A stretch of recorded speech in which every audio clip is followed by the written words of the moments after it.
Welcome to The Explainer.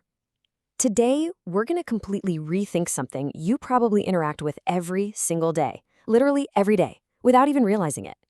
If you've heard of Apache Kafka, you might just brush it off as, a simple back-end tool. But by the time we're done here, your mental model is going to completely shift. We are going to look at how Kafka evolved into the central operational memory, the literal nervous system of the modern internet. Okay, let's dive into this, because there is a super pervasive myth about this technology. Kafka is just a messaging system. It's just a queue. I hear this all the time. But honestly, that description massively understates what Kafka has actually become. Calling Kafka just a queue is kind of like calling a supercomputer just a basic calculator. I mean, sure, it's technically true that it can do that, but it completely misses the entire revolution of what it does for modern infrastructure. The contrast between the two is actually pretty staggering. A traditional messaging system, that's simply about message delivery. It's just getting a piece of data from point A to point B. But Kafka transformed into something entirely different, a distributed operational nervous system. It is this planetary scale powerhouse coordinating real-time analytics, AI pipelines, financial platforms, observability, the whole shebang. It doesn't just move messages around, it literally coordinates digital reality. So, to understand why this massive shift happened, we kind of have to look back at the historical evolution of software architecture. In the beginning, we just had direct service calls. App A directly asks App B for data. And hey, it works initially. But at scale, that tight coupling becomes a massive failure risk. If one single system slows down, everything downstream just crashes like dominoes. So step 2, message queues emerged to decouple things asynchronously. But traditional queues still choked on massive internet-scaled traffic, and that drove the need for step 3, high-throughput event streaming. But wait, before we go any further, we really need to clearly define the base unit of this entire ecosystem. What exactly is an event stream? Quite simply, it's a continuous, never-ending flow of digital actions. Think about user clicks on a website, credit card payments swiping in real time, infrastructure telemetry, security logs, or AI inference signals. Everything modern infrastructure does increasingly generates a continuous stream of events. And Kafka? Well, it's the foundational infrastructure built to move and coordinate all those streams at a truly massive scale. Now, what's really interesting here is the core mechanical difference that completely changed the software world. Traditional queues are ephemeral. Once a consumer reads a message, poof, it's gone. The queue deletes it.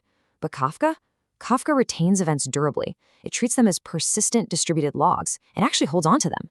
And consumers independently track their own reading positions. Treating events as persistent logs rather than just temporary messages changes absolutely everything about how distributed systems operate. Let's slow down for just a second, because this is where the magic of massive scale really happens. When millions of events are arriving continuously, no single server on Earth can handle all that throughput. So, how does Kafka scale to meet that? Well, step 1, those millions of events arrive. Step 2, Kafka splits that massive stream into ordered chunks, which we call partitions. Step 3, it distributes that workload horizontally across multiple servers, known as brokers.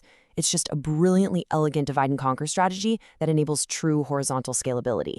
But I do have to briefly point out a major distributed systems trade-off right here. Ordering in Kafka exists strictly within those individual partitions we just talked about, not necessarily across the entire topic as a whole. You get incredible, practically infinite scale, but you have to design your systems knowing that absolute global ordering is sacrificed for parallel processing. It's just the technical reality of operating at massive scale. And look, with massive scale comes inevitable failure, right? In distributed systems, you basically have to assume that hardware is going to fail, networks will hiccup, and nodes are going to crash. That's exactly why those partitions are constantly replicated across multiple brokers. If one broker violently crashes, no problem. Another replica seamlessly takes over and continues serving your data without dropping a single beat. The whole thing is built from the ground up to survive infrastructure instability. So the crucial point is how this data actually flows securely through the system. We've got producers on one side publishing events. In the middle are Kafka brokers. And notice what they do, they act as a durable buffer. This handles back pressure beautifully. Because if the systems on the receiving end, the consumers, get slow or totally overwhelmed, it doesn't matter. Kafka holds the data safely, acting like a giant shock absorber, letting those consumers process it at their own comfortable pace. This dramatically improves the resilience of the whole system. And because Kafka doesn't just delete data immediately, it unlocks an incredibly powerful feature, event fan-out at scale. One single event stream can feed 4 or 40 entirely distinct consumers simultaneously. Imagine one stream of events simultaneously powering your real-time analytics, your AI pipelines, your fraud detection engine, and your operational dashboards. It's many independent systems processing the exact same reality at the exact same time. And since Kafka can hold on to this data for days, weeks, or even months, it unlocks massive event history capabilities. If a system crashes, you don't have to just guess what went wrong. You can literally rewind and replay the exact sequence of failures. It's basically the time machine every developer wishes they had. Actually, scratch that. It's more than a time machine. Deploying a new machine learning model, retrain it on historical events. You can reconstruct historical system behavior and recover operational state completely from scratch. This fundamentally turns Kafka into a distributed operational memory.